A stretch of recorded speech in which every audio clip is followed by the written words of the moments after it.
There's a certain rhythm to cruise ships, a slow, indulgent kind of heartbeat. It pulses through the halls, in the clinking of glasses, the soft hum of music drifting from the lounges, and the persistent churn of water outside the portholes. People come on board to forget, to vanish for a while, but not like this. The cruise was supposed to be a celebration, a mid-year getaway sailing from Miami to the Southern Caribbean. Over 4,000 passengers, luxury decks, endless buffets, themed costume nights. Nothing out of the ordinary, at least not at first. It was on the third night that people began noticing her. A woman, pale, mid-30s, wearing a dated sundress that seemed a little out of place, as if it had been plucked from another era. No one remembered her from the safety briefing. No one recalled seeing her at the embarkation port. But she was suddenly there. She didn't speak much. She sat alone during dinner in the far corner of the main dining room. Didn't eat, just sat, hands in her lap, occasionally glancing over her shoulder toward the grand staircase, like she was waiting for someone. One of the servers mentioned that when they tried to greet her, she only nodded, expressionless, and said she wasn't feeling well. By the next day, she had been spotted in multiple places around the ship. On deck 14, near the adult pool after midnight, wandering the art gallery in complete silence, and even standing at the end of the hallway on deck 6, just staring at a wall. Never interacting, never smiling, never blinking for too long. A few guests got uneasy and reported her to guest services. One man even asked if she might be a stowaway. That's when things started getting strange. The staff reviewed the manifest, passenger by passenger, cabin by cabin, but there was no woman matching the description, no one unaccounted for, no missing key cards, no one with the facial data matching the security footage. In fact, when they went to pull camera recordings from the areas she had supposedly been seen, they found only corrupted files, distorted audio, frozen frames, glitches. It was like the system couldn't capture her, or wouldn't. Still, people kept seeing her. More frequently now, always briefly, always out of focus, in reflections, in peripheral vision. Someone claimed to have shared an elevator with her, and said the temperature dropped at least 10 degrees while they descended.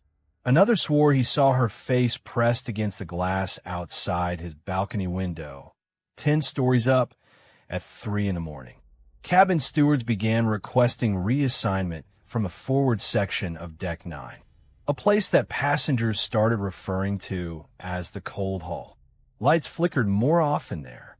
Doors creaked open during the night, and nearly every report came with the same detail. That scent of sea brine and mildew. Wet fabric, like something pulled from a sunken wreck. One couple, thinking it all a prank, decided to follow her one night. They claimed to see her exiting the main theater after a comedy show, even though no one recalled her ever entering. She moved fast, faster than she should have in those heels. She turned a corner and vanished near the crew stairwell. When the couple followed, they found only an old life preserver leaning against the wall, crusted with dried salt. The serial number traced back to a sister ship that had sunk in the early 90s. Around night 5, things escalated. A young boy went missing during a magic show. His parents said he was sitting beside them one moment and gone the next, as if plucked from reality mid-laugh. Staff conducted a full search. Crew-only areas, storage rooms, even the engine deck. Nothing. That night, several guests reported seeing the woman standing in the hallway just outside the boys' cabin. Again, no footage. Again, cold air. Ship security tightened. Patrols increased. The captain made no official announcements, but people began whispering about the ghost. That's what she was now, a ghost. The passenger who was never on the manifest. Then, an elderly woman in cabin 9247 made a call to the front desk. Her voice was trembling. She said she'd woken up to find a soaking wet figure standing at the foot of her bed. She described dripping water, long black strands of seaweed tangled in the woman's hair. Said she tried to scream, but couldn't. Said the woman leaned in and whispered something that sounded like coordinates, then vanished. When security arrived, they found puddles on the floor, sheets wet, salt stains on the carpet, no broken pipes, no leaks. The woman was taken to the infirmary for shock. She kept repeating the numbers, over and over, latitude and longitude. When staff input them into the system, they traced to a spot deep in the Caribbean, an unmarked graveyard of shipwrecks. The final night was when the power cut out. Not completely, just enough to send the halls into partial darkness. Enough to make the lights flicker and the engine stall briefly, sending a ripple of panic through the decks. In that confusion, dozens of passengers claimed to see her. On the upper promenade, near the pool, inside the casino. Not alone this time. They said she was walking with someone. A child, dripping wet, silent, hand in hand, the boy who had vanished. They walked toward the stern, into the darkness, past the crew barriers, past where anyone should have been allowed. When the lights came back on, they were gone. Security swept the ship. Lifeboats were all accounted for. No one found anything except for a child's shoe soaked through near the edge of the stern railing. The ship docked the next morning. Authorities were notified and statements were taken. But nothing came of it. No footage, no hard evidence, just fragments, stories, fear. And when the cruise line did a final check of all digital records before their next voyage, a name appeared on the manifest that no one remembered entering. Female, 35, assigned to cabin 7429, a room that had supposedly been sealed for renovation since last season. No photograph, no boarding information, just a name, Elena M. Graves. The system flagged it as a data anomaly. They deleted the entry, but every time they purged it, the name reappeared. 1 day later, same place, same cabin. Even now, she's still listed on the system. Elena M. Graves, the passenger who was never on the manifest and who never left. It was supposed to be a recovery cruise. After months of burnout, sleepless nights, and creeping anxiety that came with his job, Alec booked a solo cabin on a modest cruise ship headed for the Caribbean. He wanted silence, distance, and maybe, just maybe, the chance to feel like himself again. Cabin 741 was small but functional. A queen-sized bed, a writing desk bolted to the floor, a small circular window, and an outdated landline phone mounted to the wall just beside the headboard. Alec chuckled when he saw the phone. Who even used those anymore? The first night passed uneventfully. The distant hum of the engine lulled him to sleep. He didn't dream, but the second night, around 2:13 a.m., he was jolted awake by the phone ringing. Startled, Alec fumbled in the dark and lifted the receiver. Hello. Silence. No dial tone, no static. Just the kind of silence that seems to lean in as if waiting for something. He hung up and lay back down, brushing it off as a crossed wire or a glitch. But it happened again the next night. Same time, 2:13 a.m. The phone rang. He answered. Silence. By the fourth night, it had become a pattern. Always 2:13 a.m. Always the same eerie silence on the other end. Alec went to the front desk in the morning and asked if someone could check the phone line. The woman behind the counter was polite, too polite. She said maintenance would look into it. But that night, the ringing came earlier. 1:57 a.m. He stared at the phone for a while before picking it up. This time, the silence wasn't complete. He could hear something faint, like breathing. Shallow, deliberate breathing. Not his own. He whispered into the receiver. Who is this? The breathing stopped. Click. That night, Alec didn't sleep. The next day, he asked to change cabins. The receptionist hesitated. Then she leaned in, speaking just above a whisper. "Cabin 741 is temperamental," she said. "You're not the first to ask, but the ship's full. There's nowhere else." "What do you mean, temperamental?" She smiled a smile that didn't reach her eyes. "Just let us know if anything escalates." That was it. No explanation, no apologies. Just that cryptic warning. That night, Alec unplugged the phone from the wall. At 2:13 a.m., it rang anyway. Not from a base. Not even from the phone itself. It rang from the receiver in his hand, even though it wasn't connected to anything. He dropped it. The ringing stopped the second it hit the floor. The walls suddenly felt too close. The air in the cabin too dense. He left the room and spent the rest of the night on a deck chair, watching the black ocean ripple endlessly into the void. Back in the room the next day, something had changed. The air smelled faintly of salt and rust. His toiletries had been moved, and on the desk, someone had left a message scrawled into the condensation on the mirror. "Stop answering." Alec tried to report it again, but the same receptionist was gone. The staff said she had disembarked at the last port. No one seemed to know her name. Later that evening, Alec decided he would stay up, confront whatever this was. Sleep deprivation or prank, he wanted answers. At 2:13 a.m., the phone rang. He didn't answer it.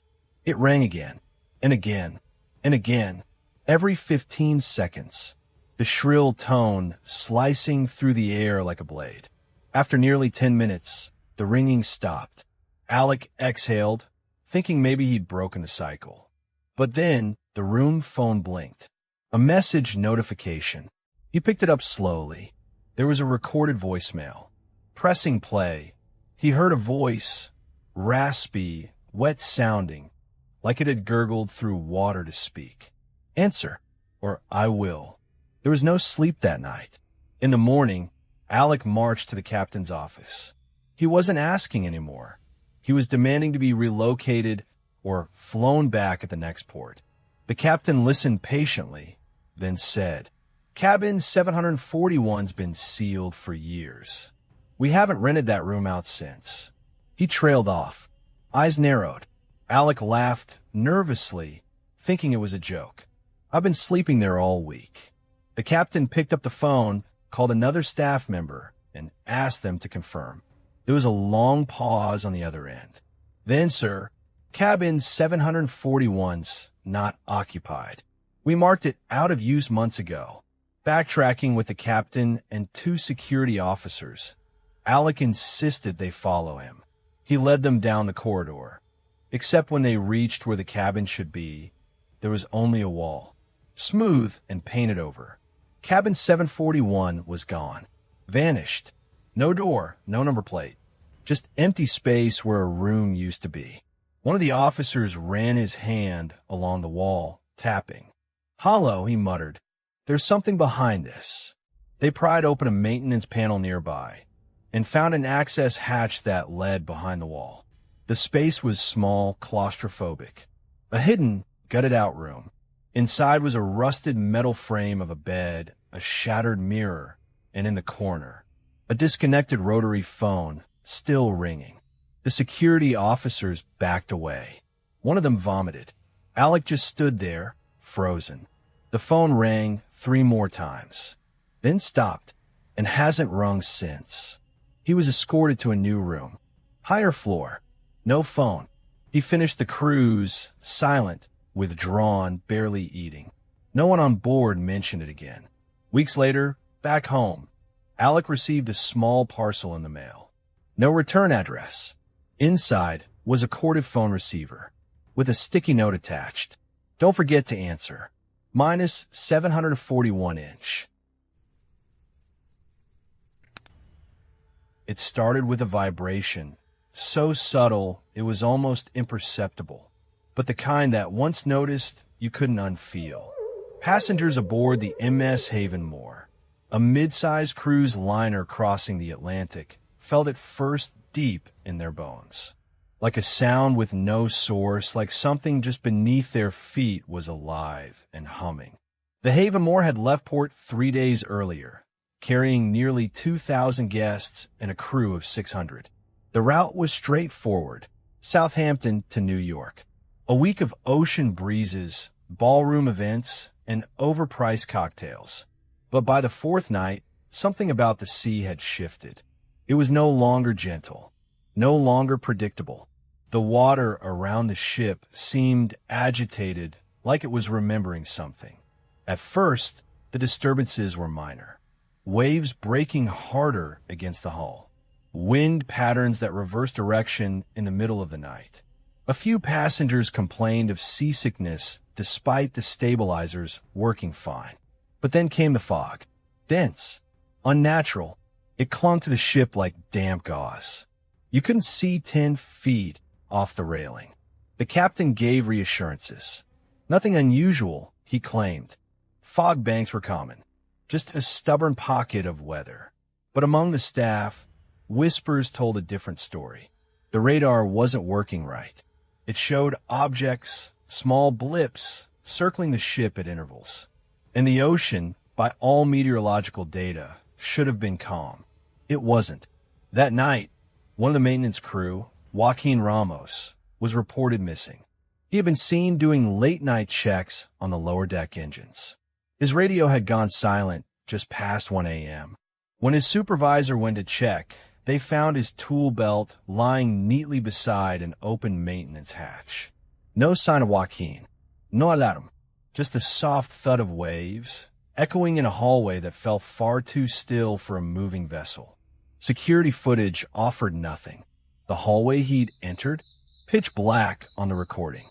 A glitch, they said, but the same glitch happened on 3 other cameras throughout the ship that same hour. By the next morning, the passengers started noticing things too. Water pressure in the showers was inconsistent, almost pulsing. Some said it felt like the ship was breathing. Others heard gurgling noises in their cabin sinks, like something large was moving through the pipes. But most disturbing were the sounds people heard at night. Scraping, vettrekking, heavy impacts against the underside of the ship. One couple claimed they saw a light beneath the waves, a pulsing red glow that trailed the vessel for over an hour. They assumed it was another ship, until the glow suddenly accelerated and disappeared beneath them with unnatural speed. On the 6th night, the ocean grew restless, not with storms, but with something else. The surface of the water roiled without wind. Waves formed and collapsed in chaotic directions. Guests were told it was minor turbulence due to warm and cold currents colliding. But anyone with sailing experience could tell this wasn't weather. The sea was reacting to something. It was no longer still, and it hadn't been since Joaquin disappeared. Several guests reported sleep paralysis. A dozen of them, strangers with no connection, described the same dream. A massive eye, far below the ship, slowly opening. Watching, judging. They woke drenched in sweat, unable to move for minutes. One woman claimed she heard voices chanting, but the language was unlike anything she'd heard. Low, wet syllables that made her ears ache. By the 7th day, crew morale had crumbled. Another deckhand had gone missing. This time, a young woman named Evie Tran. Her shoes were found neatly placed at the edge of the observation deck. But no one had seen her jump. No one heard a splash. The sea below, still turbulent, still angry, as if it hadn't yet claimed what it wanted. That evening, something happened during the formal captain's dinner. The lights flickered, just for a moment, but when they returned, several people in the dining hall screamed. A layer of seawater had appeared across the floor, ankle deep and freezing cold. Plates floated, chairs scraped. No one knew where it had come from. The kitchen reported no leaks, no broken pipes. Even stranger, when the crew began cleaning it up, the water vanished. Not drained, not dried, just gone, like it had never been there. The captain locked himself in his quarters that night. Some say he was speaking to someone on the radio, but no signal was recorded. Others said he was speaking to the sea, whispering through the porthole, begging. At 3:17 a.m., every guest aboard the Havenmore was awakened by a single deafening sound, a groan so deep it rattled glass, shook silverware off tables, and made the hull creak like it might rip apart. It didn't come from inside the ship. It came from beneath. People rushed to the decks. The fog had returned, thicker than ever. But the sea, it was violently shifting. Not in waves, but convulsions.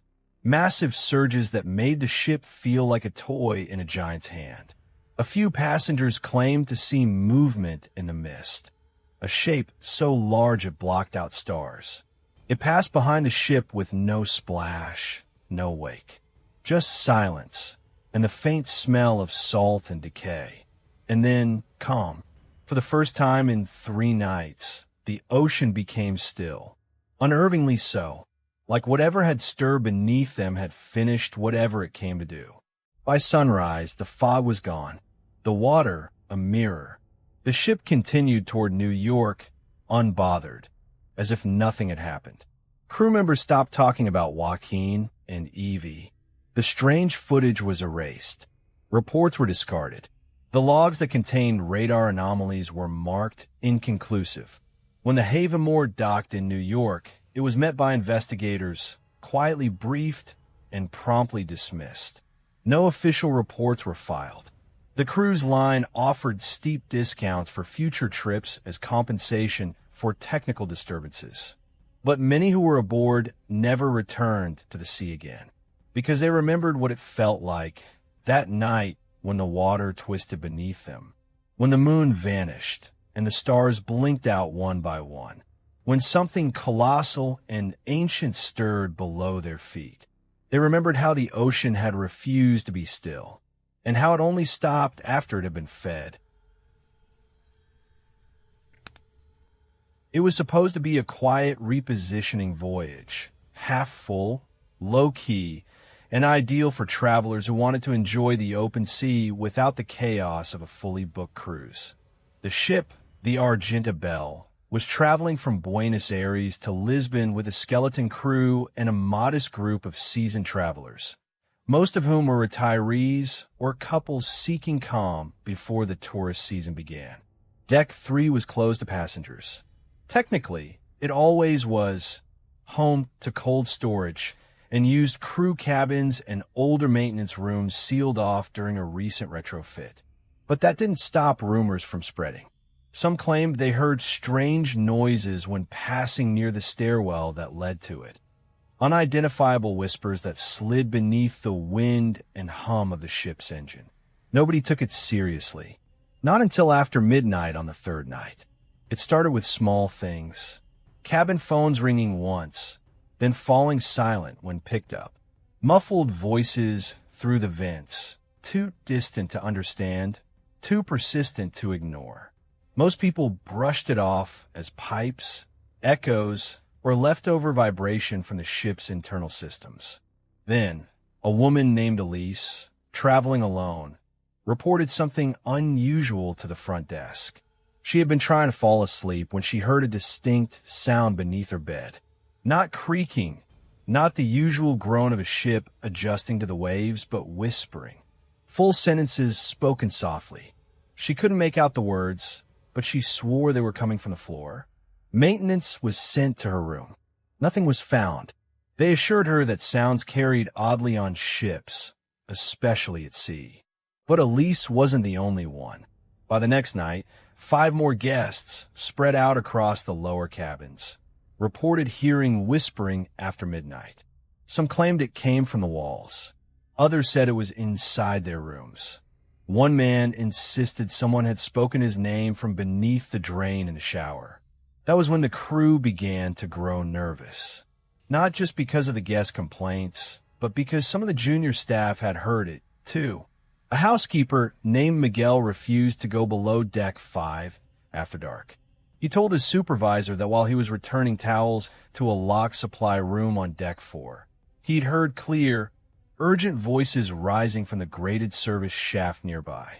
He described them as desperate, like someone pleading for help or warning him.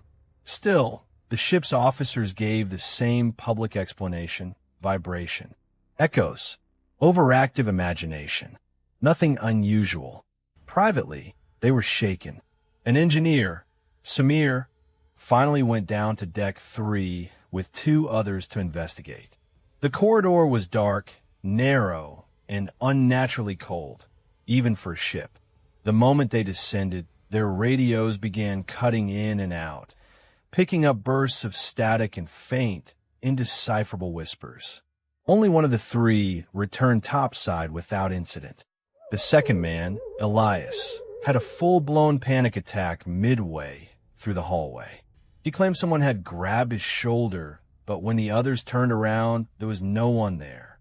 The third, a seasoned engineer named Rafferty, made it all the way to the sealed storage rooms at the end of the corridor. When he emerged, he was pale, silent, and visibly shaking. He handed in his resignation the moment they docked. He never told anyone what he saw, only that it wasn't something meant to be heard. Despite the increasing tension, the cruise continued. But by the 5th night, the voices were no longer content to remain faint. Guests began recording them. Low, layered murmurs caught on phone microphones after midnight. The audio was always the same, multiple voices speaking at once, overlapping in an unintelligible chant. Always around 12:43 a.m., always for exactly 2 minutes and 9 seconds. Then silence. Elise, the first to report the whispers, left her phone recording overnight. When she listened the next morning, the audio captured something chilling. At exactly 12:43 a.m., the whispering began. But this time, she could make out a word. Don't. Over and over, dozens of voices echoing the same word. Frantic, begging, layered over one another like a prayer or a curse. She brought it to the crew. They confiscated the phone for investigation and returned it wiped clean. 2 nights later, Elise was missing. Her cabin was locked from the inside. No signs of forced entry, but her bed was made. Her suitcase still there. The balcony door was closed. The only strange detail was that the floor vents had been unscrewed and left open from the inside. The ship's intercom system began malfunctioning that same night. Twice during the early morning hours, the PA system clicked on by itself. Static, then the sound of someone breathing, then whispering. A few words came through the noise, too garbled to understand, except for one phrase that several passengers would later claim to have heard clearly. They're still down here. Crew denied the incident ever happened, but a retired radio technician on board named Howard had been scanning frequencies from his cabin as a hobby. He'd picked up the broadcast. He said the signal hadn't come from the ship's PA system. It came from a channel used only for internal maintenance communication and only accessible from terminals located on Deck 3. The captain never addressed it directly, but by the final day, most passengers avoided the lower levels altogether. People stayed in groups, especially at night. Some even slept on deck chairs beneath the stars. After docking in Lisbon, passengers disembarked quietly. Nobody wanted to be the one to bring it up, but many would later share their stories in forums and niche message boards dedicated to strange phenomena at sea. The Argenta Belle was retired 2 years later, officially due to mechanical issues. Unofficially, the crew had grown tired of trying to explain the midnight voices. No matter how many times they sealed the grates, no matter how many terminals they disabled on Deck 3, the whispers always came back, always after midnight, and always just beneath the surface, like something waiting below. There's something oddly comforting about cruise ships, the illusion of a floating city, isolated but self-contained, luxurious, rhythmic, controlled. That illusion shattered for everyone aboard the Seraphine Horizon in the summer of 2018. It was the 3rd night of a 7-day Caribbean voyage when the incident began. Clear skies, warm waters, and nothing but calm forecasts had set the mood. Guests were still laughing, drinking, and lounging poolside. Everything felt normal. That's what makes it worse. Around 2:12 a.m., the bridge registered a malfunction in one of the portside lifeboats, Lifeboat 9. According to the ship's monitoring system, it had been released into the water. There were no scheduled drills, no emergencies. No crew had permission to access lifeboats that night. Yet Lifeboat 9 was gone. Security was dispatched to the deck. Cameras had gone fuzzy for 3 minutes, just during the window of release. When the feed returned, the lifeboat was gone, the cables slack. No one had seen anything. Even stranger, no alarms had triggered.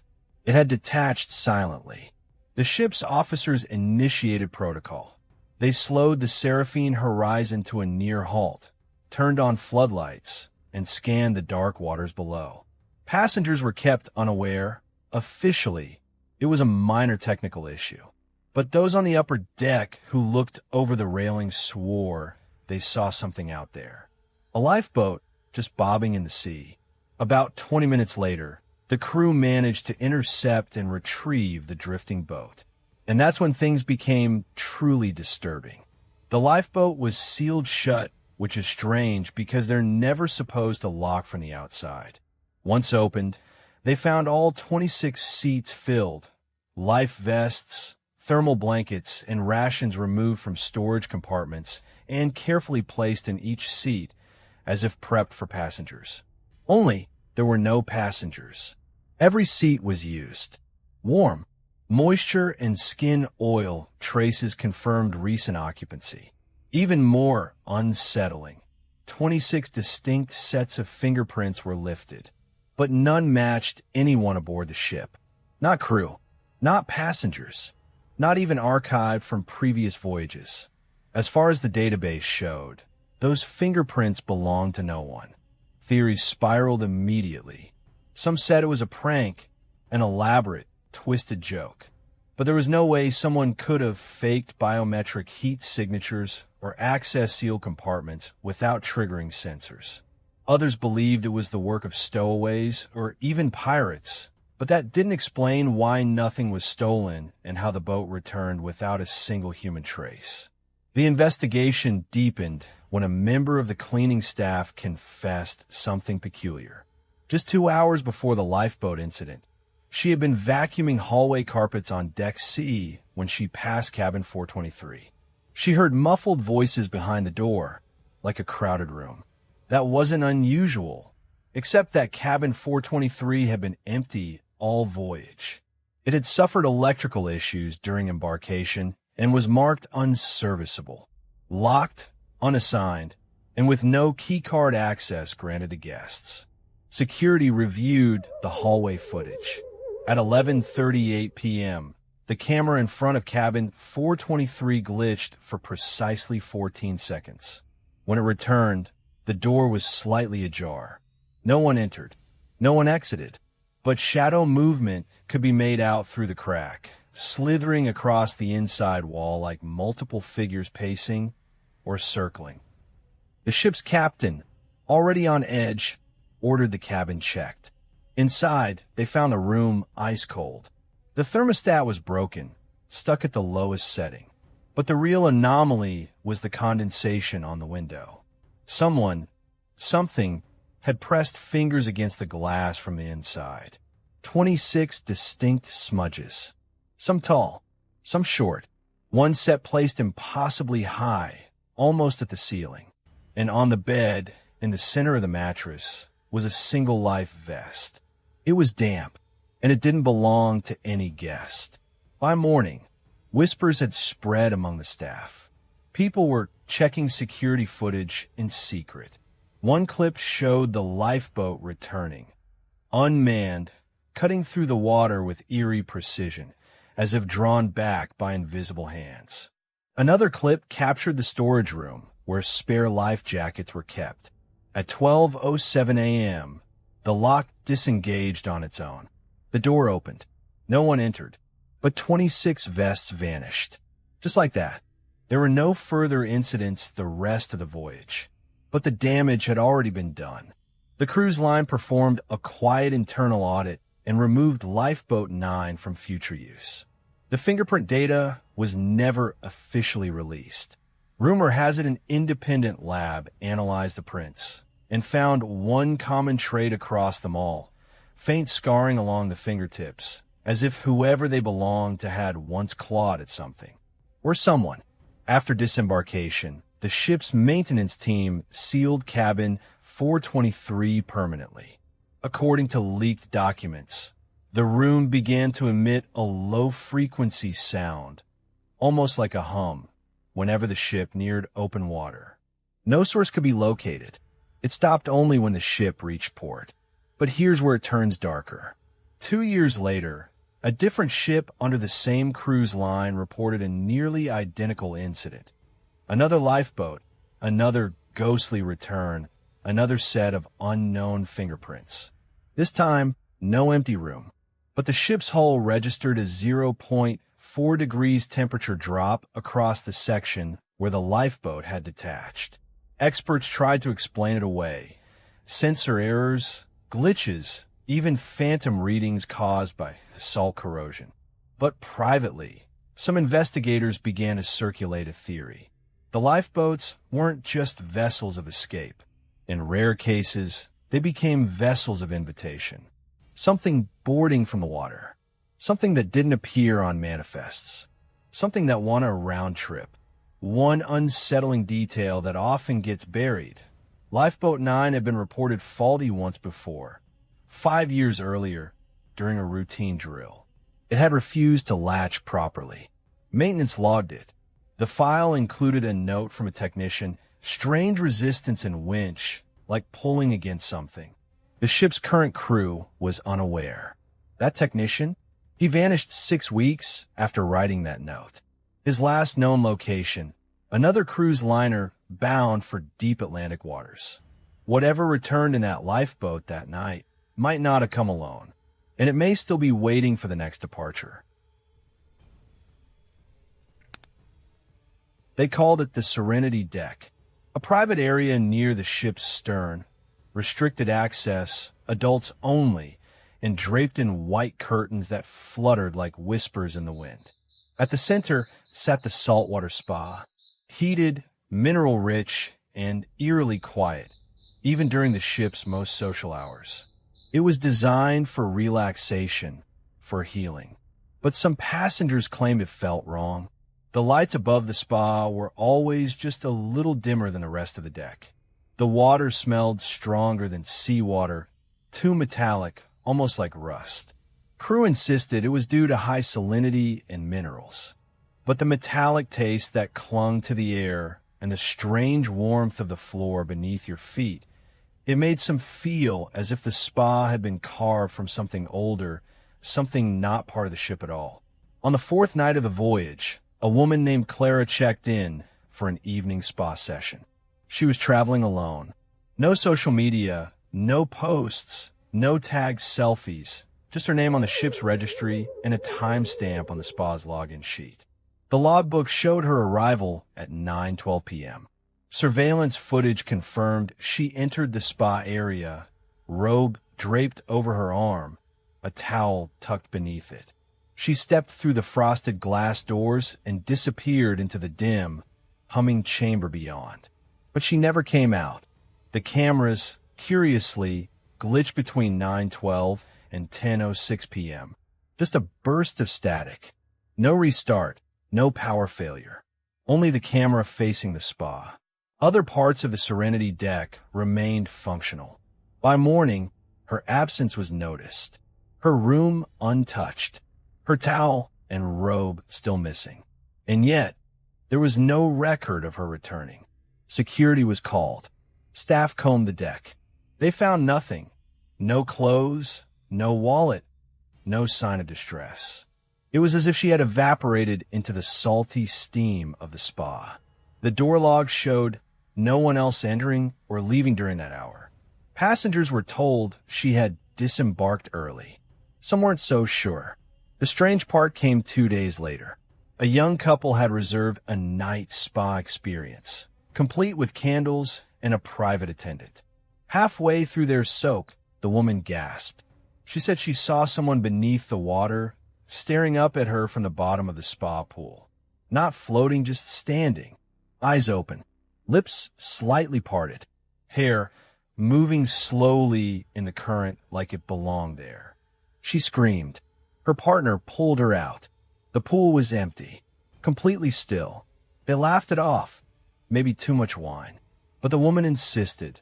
The face she saw was real. It wasn't long before other stories began to spread. Guests claimed the saltwater spa felt heavier at night, as if someone else was in there with them, just out of reach. Some described soft murmurs in the water. One man said it felt like a hand touched his ankle under the surface. When he turned, no one was there, but he refused to return for the rest of the cruise.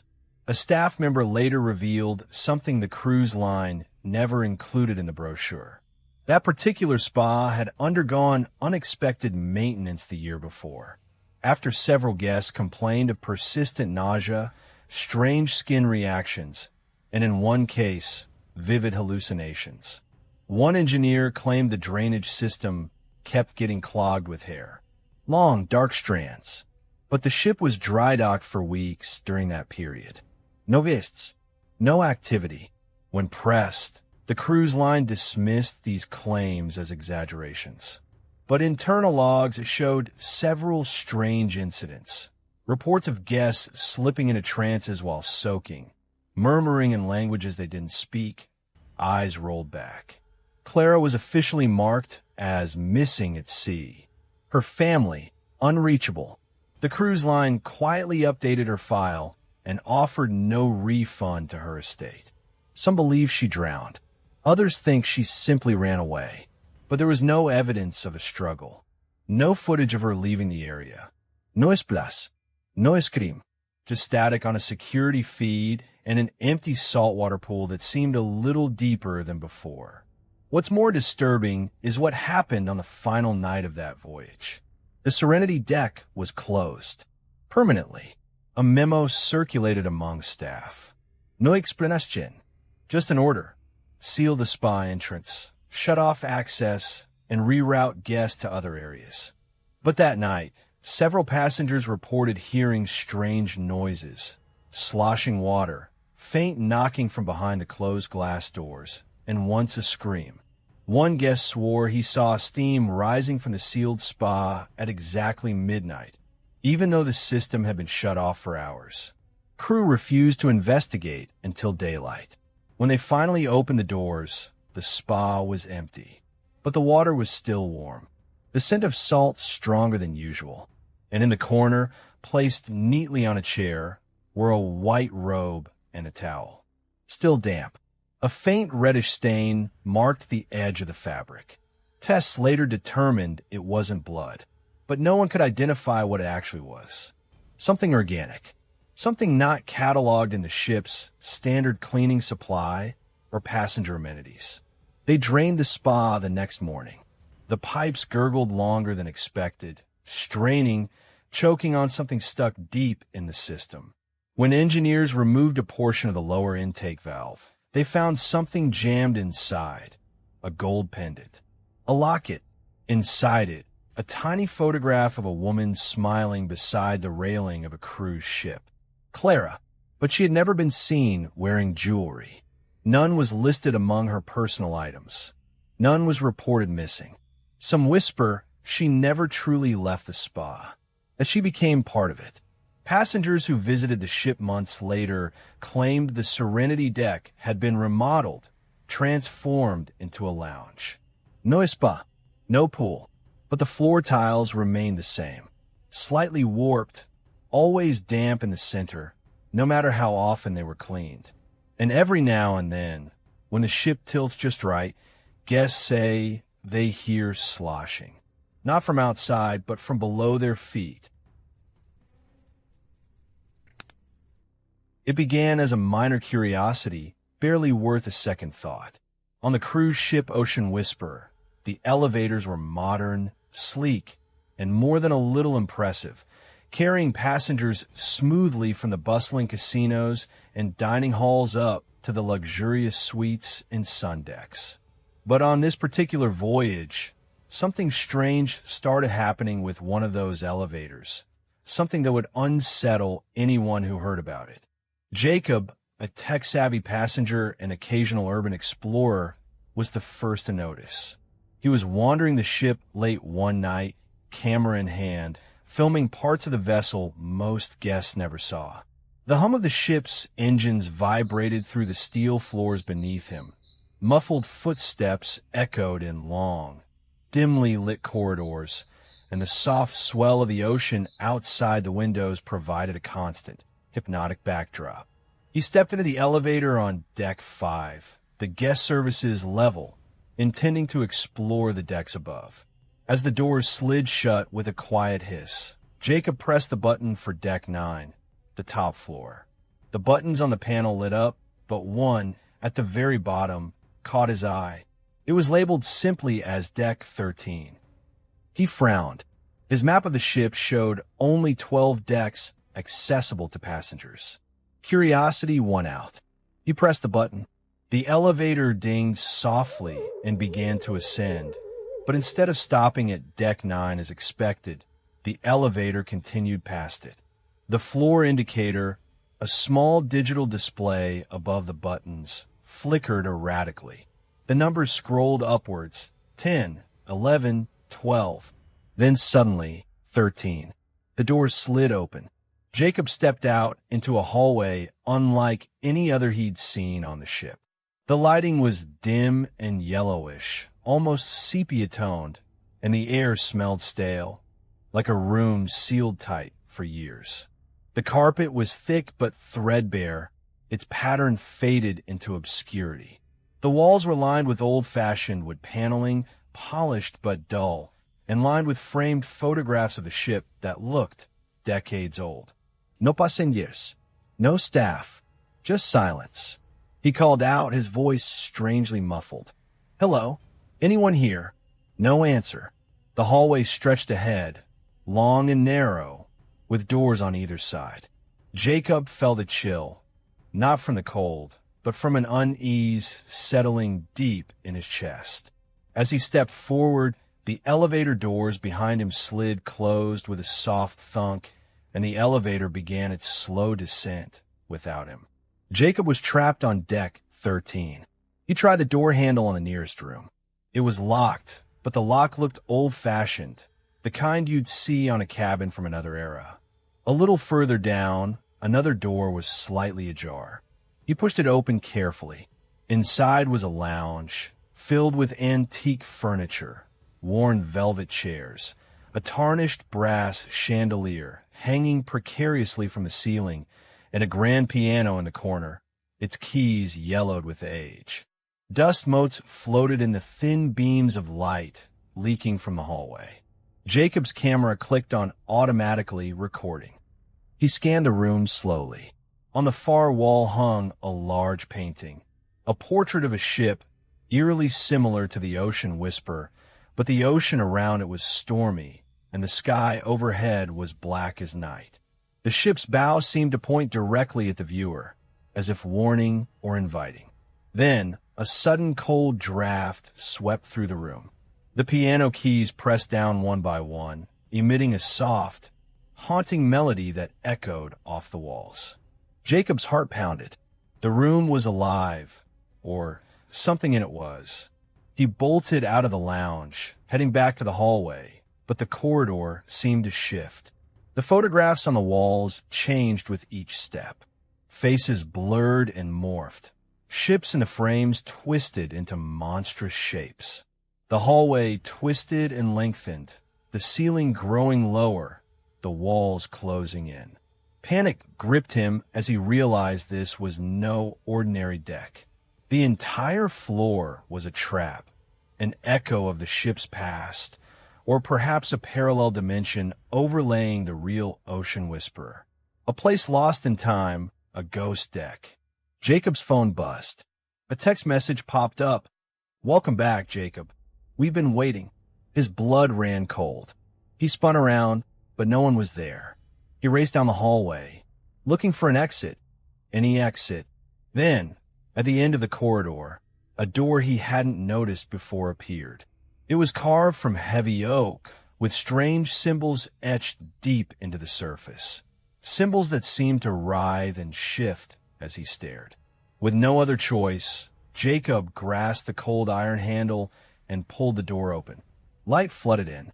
He stumbled forward and found himself back in the elevator. Only this time, the floor indicator read 5.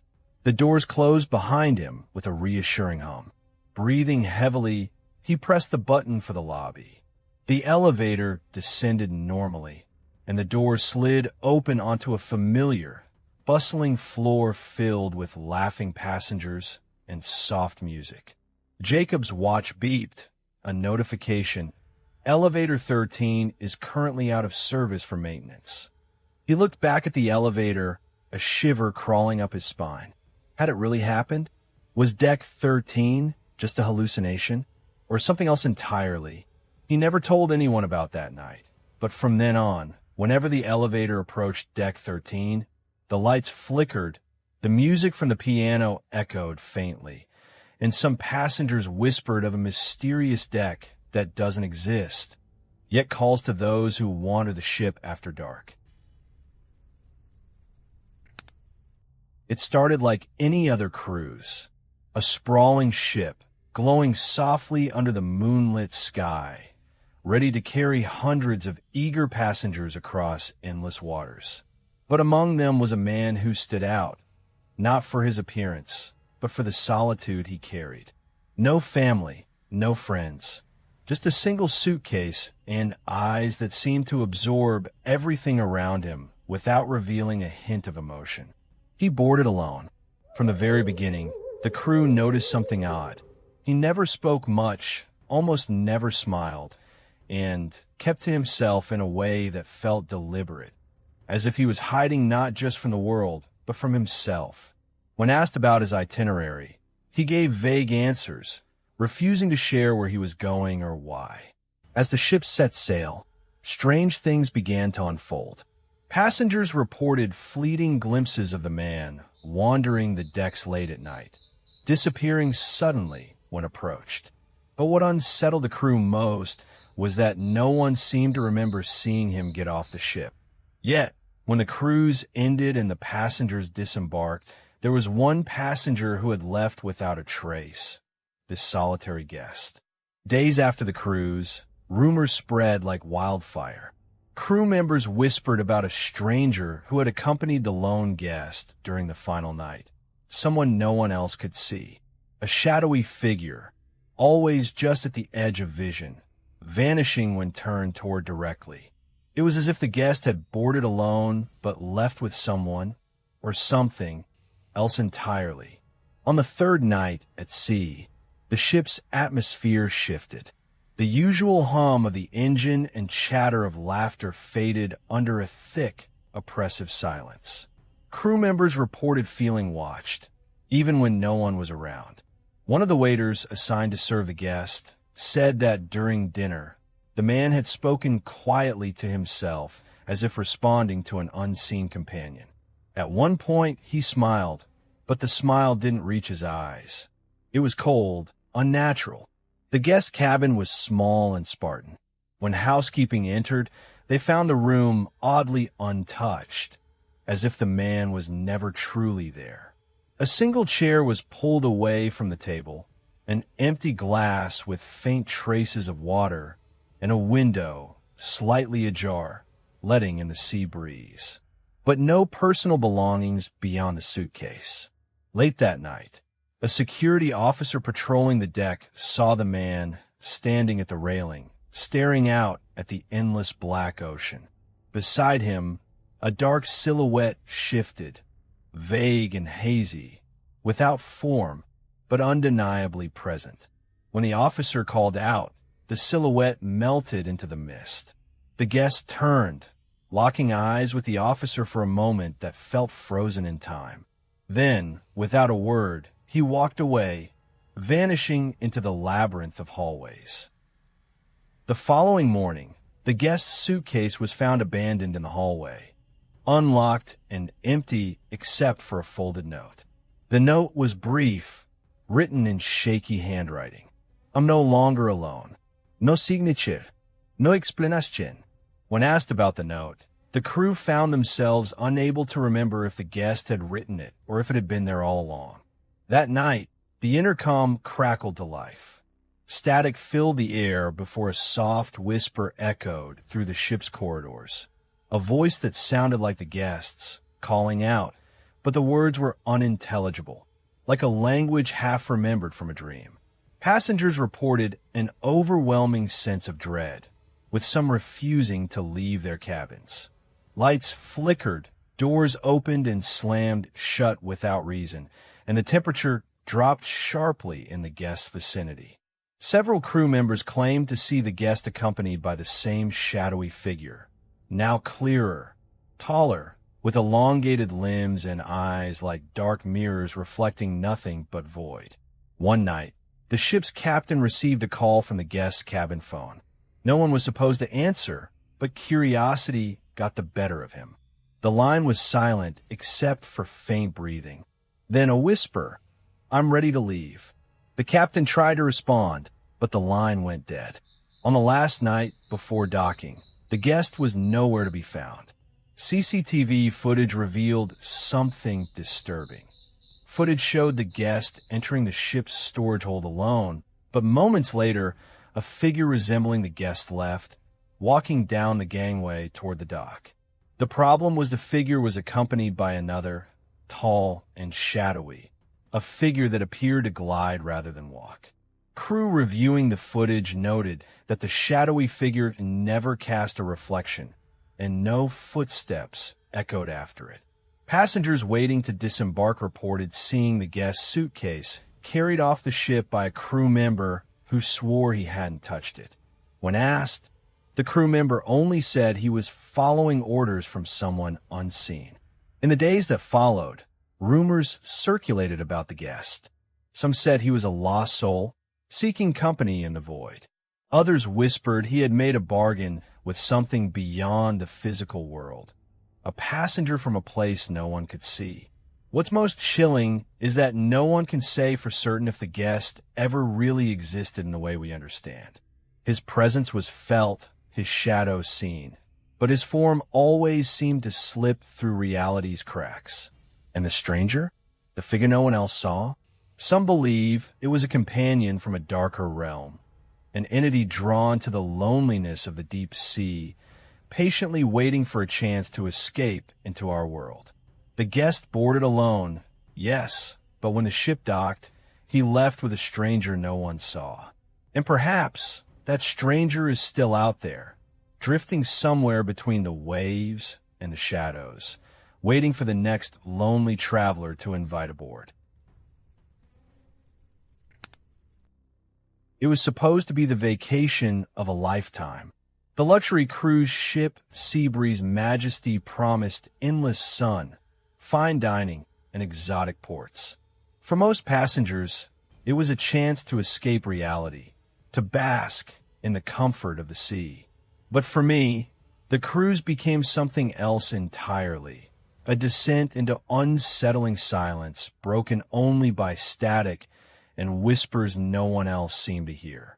The first night aboard, I settled into my cabin, a small but cozy space on deck 5. The ocean was calm, the hum of the engines a steady lullaby. Just as I was about to drift off, the ship's intercom crackled to life. It wasn't the usual announcements about dinner or safety drills. Instead, there was a faint, eerie static, then a voice. It was barely audible, like a breath through a broken radio. "Help beneath." I froze. The voice was so faint, I thought I imagined it. But then it came again. "Help beneath." No other passengers or crew reacted. The intercom went silent. I checked my phone. No messages. I asked the steward next morning, but they said no such announcement had been made. As the days passed, the ship's announcements remained normal until the third night. The same static returned, but this time the voice was clearer. A chilling whisper that sent a shiver down my spine. Trapped below deck, water rising. I tried to tell myself it was some kind of prank, interference maybe, or my mind playing tricks. But I wasn't the only one who started noticing odd things. Crew members looked uneasy.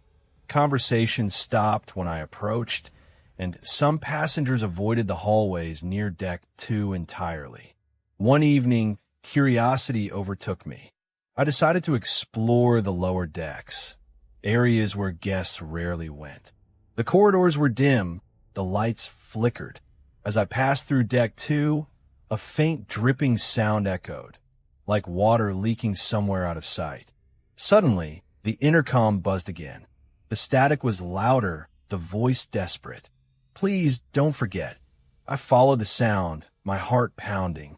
The hallways seemed to stretch endlessly, shadows twisting at the edge of my vision. Near the maintenance hatch, I noticed water pooling on the floor, slick and cold. The hatch was locked. I tried the handle. It gave way. Inside was a narrow ladder descending into darkness. I hesitated, but the voice was clearer now, a haunting plea. "Help us, trapped, drowning." I climbed down. The air was thick and cold. The walls of the narrow shaft were slick with moisture. At the bottom, I entered a long, dim corridor flooded with knee-high water. The smell was salty, heavy, like the ocean had seeped inside. As I moved forward, my flashlight flickered. Through the murky water, I saw something or someone. Faces? No, just vague shapes shifting in the gloom. The intercom in this flooded chamber crackled again. "Remember us, lost, forgotten." I shone the light on the wall and gasped. Names were carved into the rusted metal panels.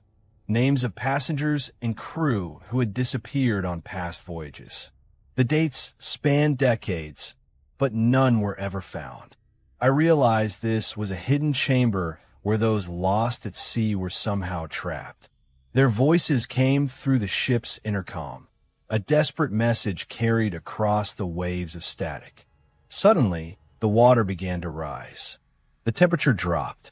Whispers surrounded me, growing louder, drowning out my thoughts. I ran back up the ladder, slamming the hatch shut behind me. The corridor was silent again, but I knew the voices hadn't left. Back in my cabin, the intercom stayed quiet for hours, until just before dawn. Then one final message. "Don't let the sea take..." The sun rose, the ocean sparkling as if nothing had happened. But I knew the sea breeze majesty held secrets beneath its gleaming decks. Whispers from the drowned, warnings etched in static, and shadows waiting just below the surface. It began with an ordinary cruise vacation, a week of sun, sea, and relaxation on the massive luxury liner, the Ocean Empress. Among the hundreds of passengers was Mia, a travel blogger eager to capture the splendor of the journey for her followers. She boarded with excitement, checking into cabin 912, a suite that overlooked the endless ocean horizon. That first night, after a dinner filled with laughter and clinking glasses, Mia returned to her room. The door to cabin 912 opened easily with her key card, and the familiar hum of the ship's engines was a comforting backdrop. She unpacked, took some photos for her blog, and settled in for the night. But as the hours slipped by, strange things began to ripple beneath the surface of her ordinary voyage.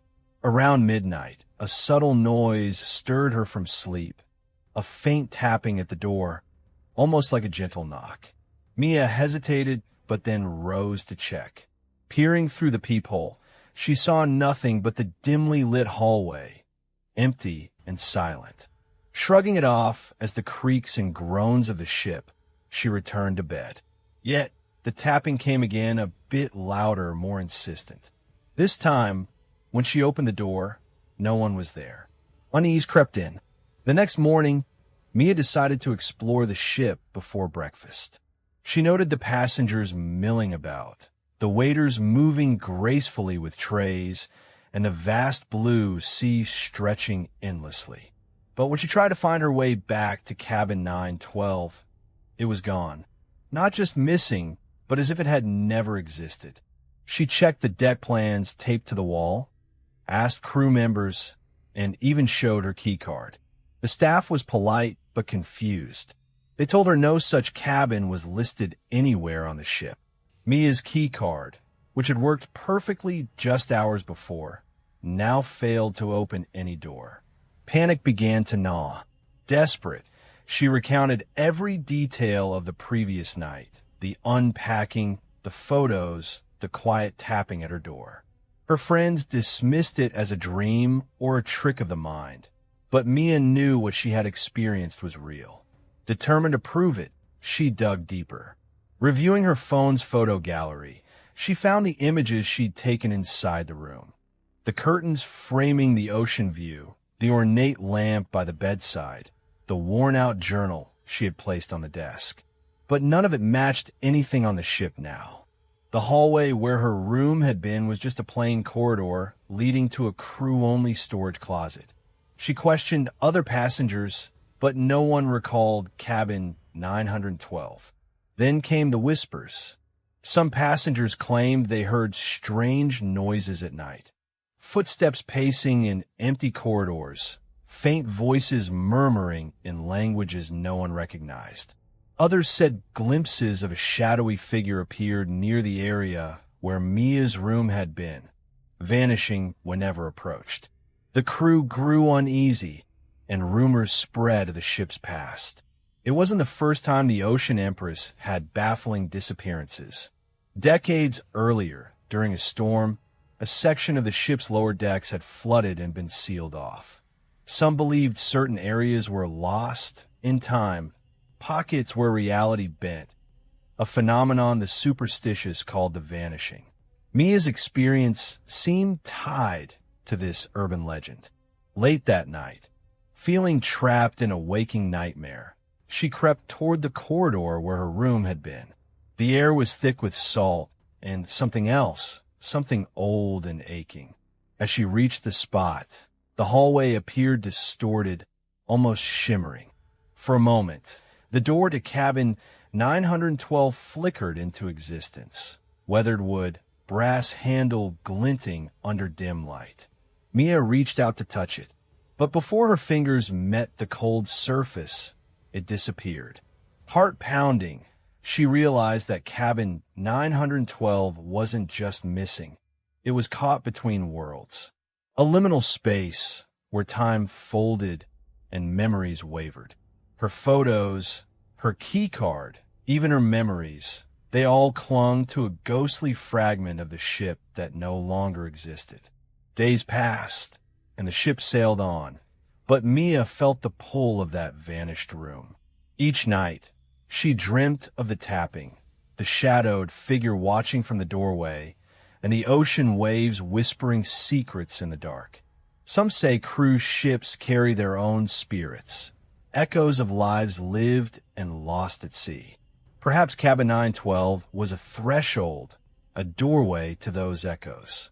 Or maybe, in a place where reality and myth intertwine, some rooms are never meant to be found, only to vanish, leaving a chill in the air and a question lingering in the mind. What happens to the spaces we lose? And can a place forgotten by all still remember us? For Mia, the answer was in the silence of a door that wasn't there the next morning.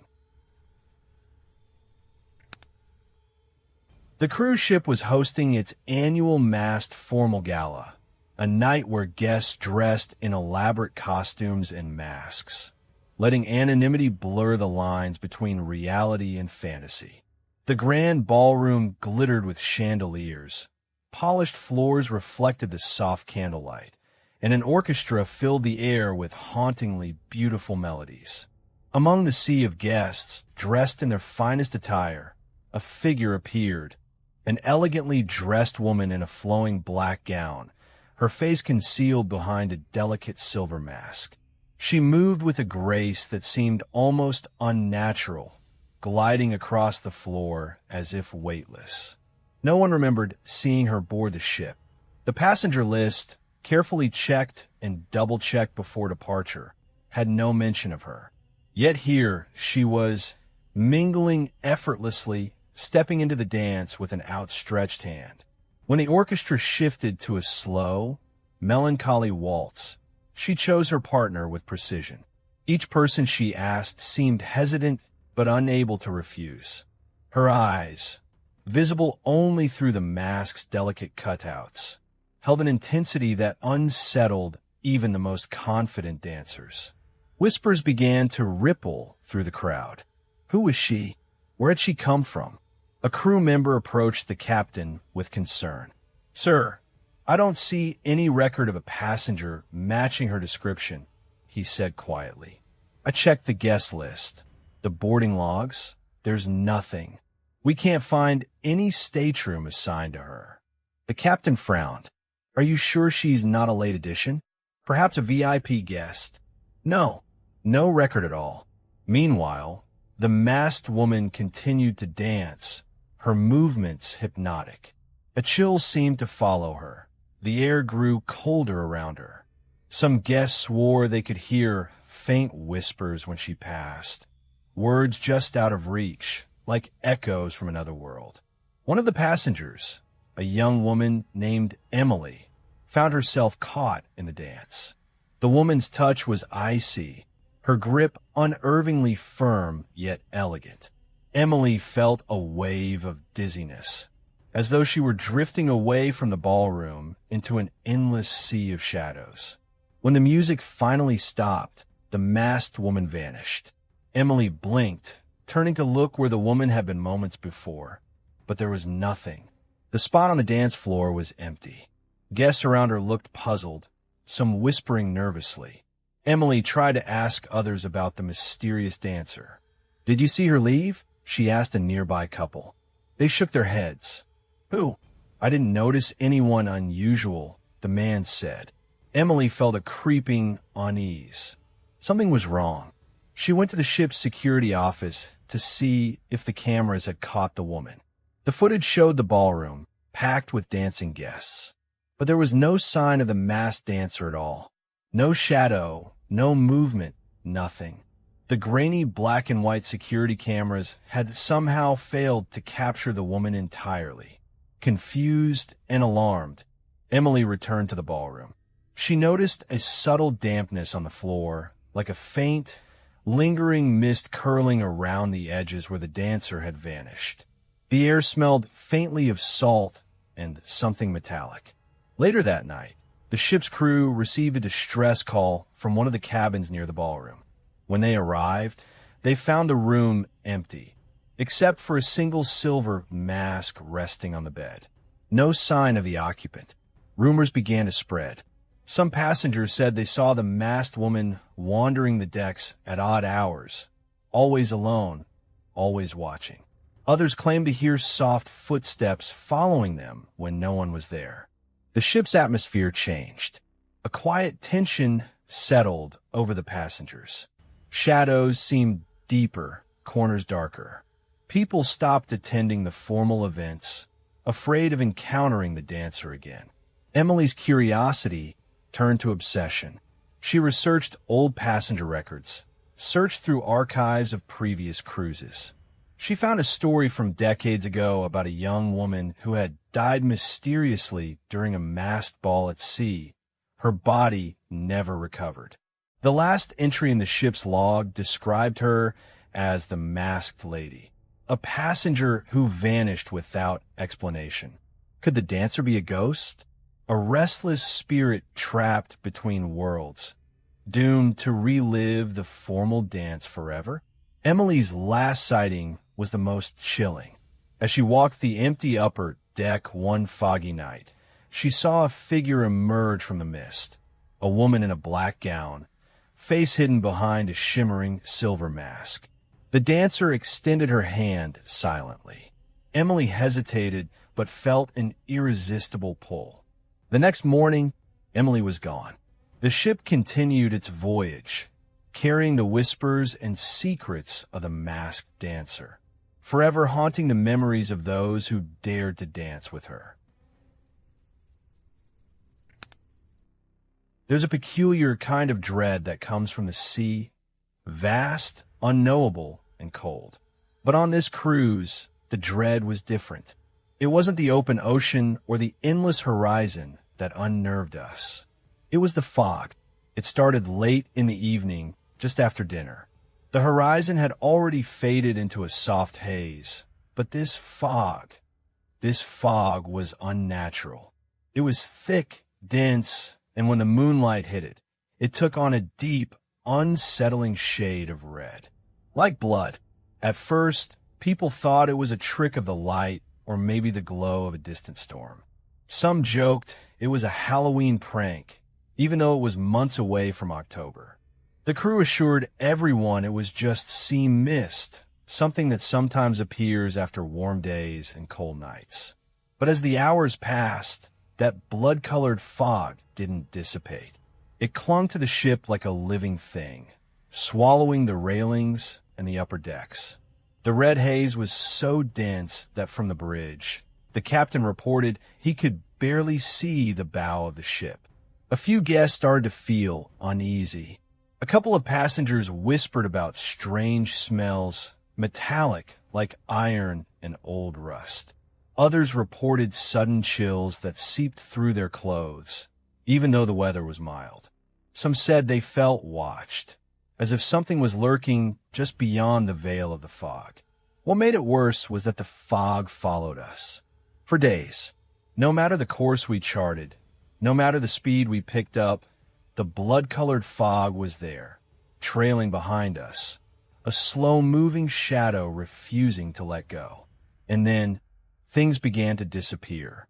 At first, it was small items, towels left on deck vanished. Then, personal belongings disappeared from cabins. Phones, wallets, even clothes. The crew chalked it up to petty theft or forgetfulness. But the timing was uncanny.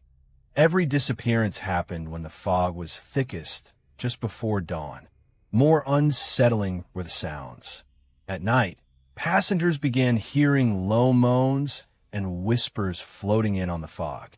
Sometimes soft footsteps on the deck above, but when anyone went to investigate, the halls were empty.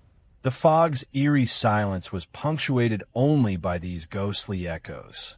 Then came the sightings. Several passengers reported seeing shadowy figures moving through the fog. They were never clear, just vague outlines, tall, distorted shapes that disappeared when approached. The descriptions were chillingly similar. Long limbs, no distinct features, and an almost dripping quality, as if the fog itself was shaping them. The crew dismissed these reports as hysteria, the kind that happens when people are trapped on a ship with nothing to do but let their minds run wild. But there was one incident even the captain couldn't ignore. One morning, the chief engineer disappeared. He was last seen in the engine room, performing routine maintenance. When his shift ended, the crew couldn't find him anywhere on the ship. No one had heard or seen anything unusual. No security cameras captured his exit. No emergency alarms sounded. It was as if he'd vanished into thin air or into the fog.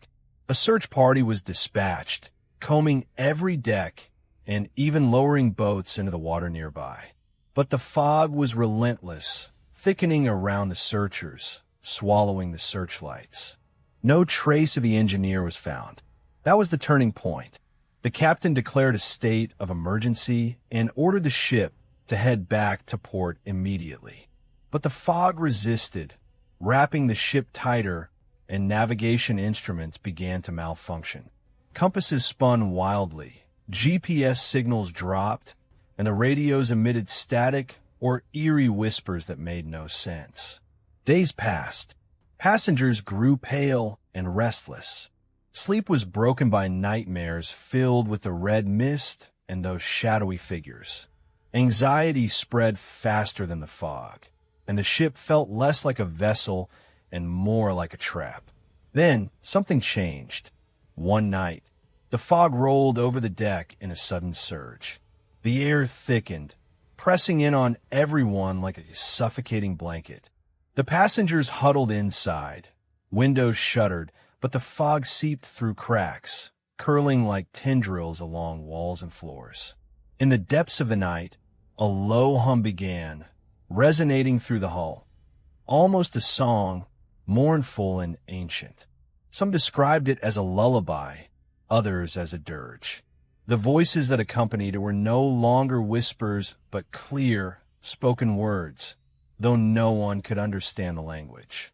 The next morning, the fog was gone, but the ship was different. The ocean stretched endlessly blue, the sky bright and clear. The instruments worked again, and the course was stable. Yet, something about the ship had shifted. Passengers who left their cabins found them rearranged, as if someone or something had moved through while they slept. Photos showed strange smudges, deep red stains that resisted cleaning, like dry blood that had no source. Personal items returned, but altered.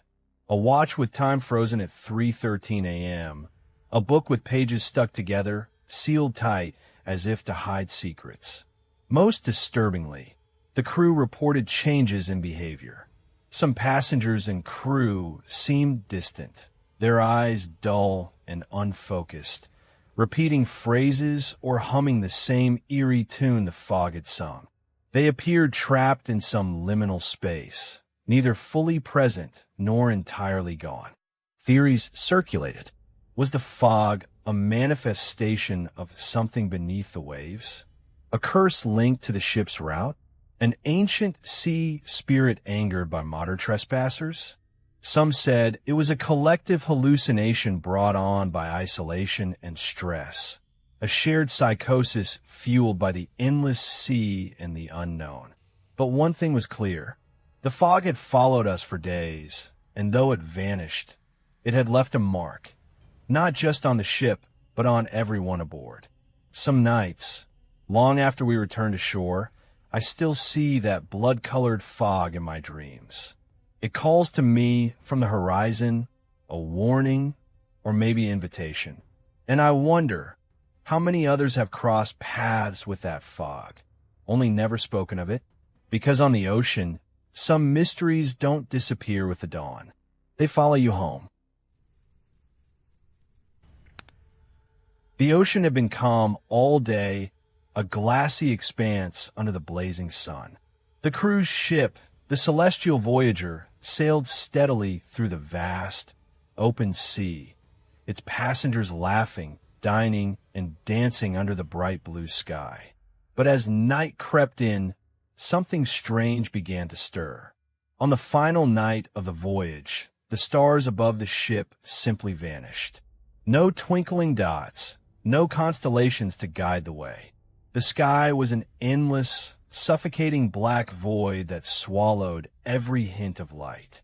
The horizon was lost in darkness, and a chilling silence settled over the decks.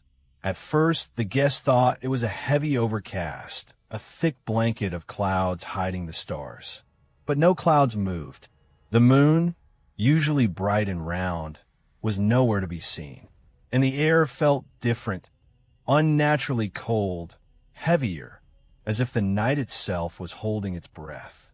Among the passengers was a young woman named Clara. She had spent the day watching dolphins leap beside the ship and enjoying the ocean breeze. But when she stepped onto the upper deck that night, the absence of stars struck her like a cold wave. She pulled her jacket tighter, eyes scanning the empty sky. The silence was deafening. No laughter from the party below, no music playing, no hum of the engines. Just the slow, steady creak of the ship's hull against the water. As Clara turned to find the captain's bridge, she noticed something else: shadows. Long, dark figures slipping silently along the corridors, just out of the corner of her eye. She blinked, but they vanished like smoke. Down below, the ship's crew was growing uneasy. Radios crackled with static and occasional bursts of garbled messages. Officers reported systems flickering compass needles spinning without reason. A strange fog had begun to creep over the lower decks, thick and cold like the breath of something unseen. Clara reached the bridge, where the captain stood staring out through the massive windows. His face was pale, eyes wide with a fear he tried to hide. "Captain," she said, voice trembling, "what's happening? Why can't we see the stars?" The captain shook his head slowly. "I don't know. Our instruments say everything is normal. But outside, the sky is wrong. It's like the stars have been erased." Suddenly, the ship's radio crackled louder, a voice breaking through the static. It was faint, barely audible, but every ear on the bridge caught it. "Don't look up." The message repeated once more, then faded into static. A cold shiver ran down Clara's spine. The captain ordered the crew to prepare for emergency protocols, but the ship's power flickered. Lights dimmed. The familiar hum of machinery died, leaving only the creaking and groaning of the steel giant adrift on the endless black. Outside, the fog thickened. Clara stepped back from the window as a dense mist began to swirl around the ship's bow, moving like a living thing. Within the fog, vague shapes appeared, silent faces pressed against invisible barriers, eyes hollow and pleading. One by one, the passengers began to vanish. At first, only a few reported missing. Searching parties found cabins empty, beds untouched, belongings left behind. But no sign of struggle. No explanation. On the deck, Clara spotted a group of people huddled, eyes fixed on the sky, or rather, the void where the sky should be. One man whispered, "It's the sea taking us, the stars gone, the ocean claiming its own." Then came the strange sound like whispering, soft and low, echoing from everywhere and nowhere at once. The voice was unintelligible, yet it settled deep inside the mind, filling it with a cold dread. Clara covered her ears, but the whispers only grew louder, twisting into a chorus of desperate warnings. The ship's compass spun wildly, the gyroscope unsteady. The celestial voyager drifted off course, powerless and directionless. The fog pressed closer, freezing the air, stealing warmth and hope. Clara's breath formed mist as panic took hold.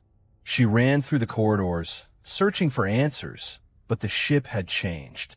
Hallways stretched longer than they should. Doors led to places not on any map. Time warped, the clocks ticked backward, then forward in jerks. In one narrow passage, she found a diary, an old leather-bound book left forgotten on a table. Inside were scribbled entries from a previous voyage, warning of a night without stars and a darkness that steals the soul. The last entry was smeared with something dark, illegible except for one chilling phrase. "When the stars vanish, the sea claims the final night." Outside, the fog began to glow faintly with a sickly green light. Shapes emerged, shadowy figures gliding silently over the deck, their eyes reflecting an otherworldly gleam. Clara backed into a corner as one figure approached. A tall silhouette with no face, only a shifting black void where features should be. It whispered her name, the sound like the rushing of waves crashing on a distant shore. Her heart hammered as the ship lurched violently. Lights flickered, alarms wailed briefly, then died. The fog swallowed everything. In the final moments before darkness consumed her, Clara looked up once more at the empty sky. Not a single star, only the endless, suffocating black.